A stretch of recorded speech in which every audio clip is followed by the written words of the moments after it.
ख्रिस्ता ठाई माझ्या प्रिय बंधू भगिनींनो, कोणी एक श्रीमंत मनुष्य होता, परंतु तो फार कंजूस होता. आपल्या उभ्या आयुष्यामध्ये त्याने कधी दानधर्म केला नव्हता. एके दिवशी आपल्या सगळ्या नोकरांना एकत्र केलं आणि त्यांना आनंदाची बातमी दिली, मी तुम्हाला मेजवानी देणार आहे, बोकड्याच्या मटणाची बिर्याणी देणार आहे. आणि हे सगळं बोलत असताना झाडाला बांधलेला बोकड आणि अंगणामध्ये चरत असलेल्या कोंबड्या ह्यांनी ऐकलं. थोड्या वेळाने एक कोंबडी ह्या बोकडाकडे गेली आणि बोलू लागली की दादा, आपल्या मालकाने एवढी मोठी योजना केलेली आहे आणि म्हणून आपण ह्या योजनेमध्ये सहभागी व्हायला हवं. म्हणून उद्या ह्या मेजवानीसाठी मी एक चांगलं अंड देणार आहे. परंतु तुझ्या डोळ्यामध्ये मला अश्रू का दिसत आहे? तू नाराज आणि हताश का झालेला आहे? आणि बोकड बोलला की तू उद्या एक अंड देणार आहे, ही तुझी सहभागिता आहे, तुझं कॉन्ट्रीब्युशन आहे. परंतु उद्या मला मरावं लागणार आहे, माझं बलिदान होणार आहे, माझं सॅक्रिफाईस आहे आणि म्हणून माझ्या डोळ्यामध्ये अश्रू आहे. माझ्या प्रिय बंधू भगिनींनो, मत्ती कृष्णवर्तमान अध्याय 10:37-42 मध्ये येशू त्याचे जिवंत साक्षीदार होण्यासाठी, बलिदान करण्यास तयार असणारे अनुयायी आणि शिष्य होण्यासाठी आपल्याला बोलावित आहे. आणि म्हणून ह्या डिजिटल जगामध्ये राहत असताना प्रसार माध्यमाचा भडीमार आपल्यावर होत आहे. यूट्यूब, फेसबुक, इंस्टाग्राम आपल्या सगळ्या जीवनाचं अविभाज्य घटक झालेलं आहे, आपल्या अस्तित्वाचं घटक झालेलं आहे. एखादी गोष्ट आपल्याला आवडली तर आपण लाईक करतो. एखादी व्यक्ती आपल्याला आवडली आणि त्याचे विचार आपण आवडले तर आपण त्यांना फॉलो करतो. परंतु हे प्रसार माध्यमामध्ये करत असताना आपण कुठेतरी दूर असतो, आपण पडद्याआड असतो. अनेक वेळेला आपल्याला त्या व्यक्तीची ओळख नसते.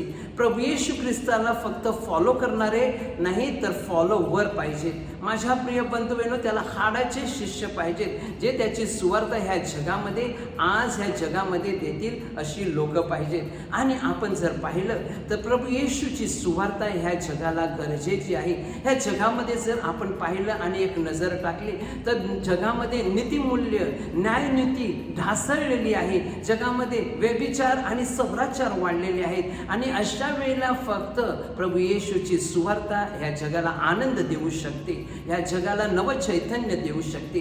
प्रभू येशू माझ्या प्रिय बंधू भगिनींनो, ह्या जगामध्ये दैवी योजना घेऊन आलेला होता. आनंदाची सुवार्ता, प्रेमाची आणि क्षमेची सुवार्ता, आरोग्यदानाची सुवार्ता, जीवनामध्ये नवचैतन्य निर्माण करेल अशी सुवार्ता घेऊन आलेला होता.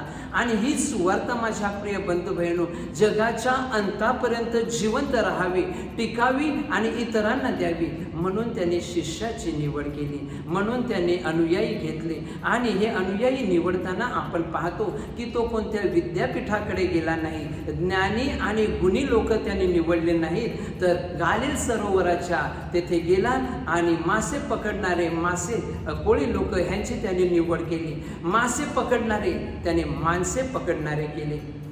पापी आणि जगिक लोक त्याने पवित्र केले. मर्त्य लोक त्यांना अमर्त्य अशा पदावर नेऊन ठेवलं.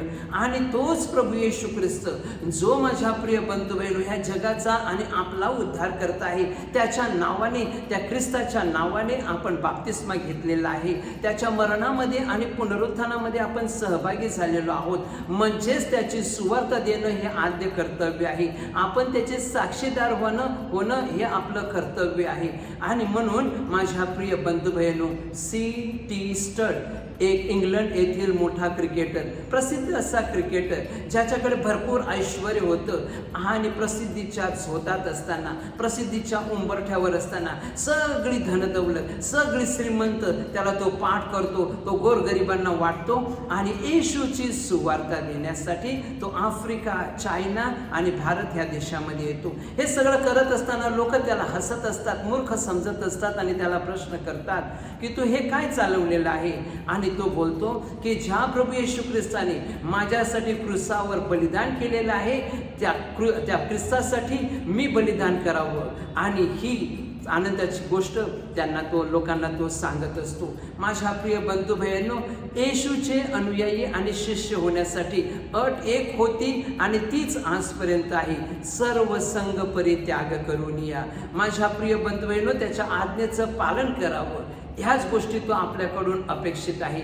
म्हणजे आपण ह्या जगात राहत असताना, ह्या जगामध्ये माझ्या प्रिय बंधू बहिणींनो, आपण देवाचे आहेत हा विचार आपल्या जीवनामध्ये यायला हवा आणि देवाचं कार्य आपल्या हातून आपण जेथे आहोत जसे आहोत तशा स्थितीमध्ये देवाची सेवा करायला हवी. संत पॉलिकार्प माझ्या प्रिय बंधू बहिणो, हा योहान म्हणजे येशूचा शिष्य योहान ह्याचा शिष्य होता आणि तो बिशप म्हणून स्मिर्ना येथे होता. आता आपण त्याला तुर्की हा देश म्हणतो. आणि तेथे बिशप म्हणून असताना रोमन साम्राज्य होतं, त्याला मृत्यूदंडाची शिक्षा झालेली होती आणि अशा वेळेला त्याचं वय 86 झालेलं होतं. तो गव्हर्नर जो होता त्याला त्याची दया आली, कारण त्याचं उतार वय झालेलं होतं, 86 वय झालेलं होतं. आणि म्हणून त्यांनी त्यांच्यासमोर एक प्रस्ताव ठेवला की तू जर येशूला नाकारलं आणि आमच्या देवाला स्वीकारलं तर आम्ही तुला मुक्त करू, आम्ही तुझी सुटका करू. फक्त तू येशूला नाकारायचं आहे. परंतु ह्या पॉलिकार्पने काय केलं तर तो बोलला, 86 वर्ष ज्या प्रभूने मला सांभाळलेलं आहे, ज्या प्रभूची मी सेवा केलेली आहे, त्या प्रभूला मी कधीच पाठ करू शकत नाही, त्या प्रभूला मी कधीच नाकारू शकत नाही. आणि मग पॉलिकार्प ह्याला जिवंत जाळलं गेलं आणि जाळलं जात असताना तो प्रभूची स्तोत्र गात होता.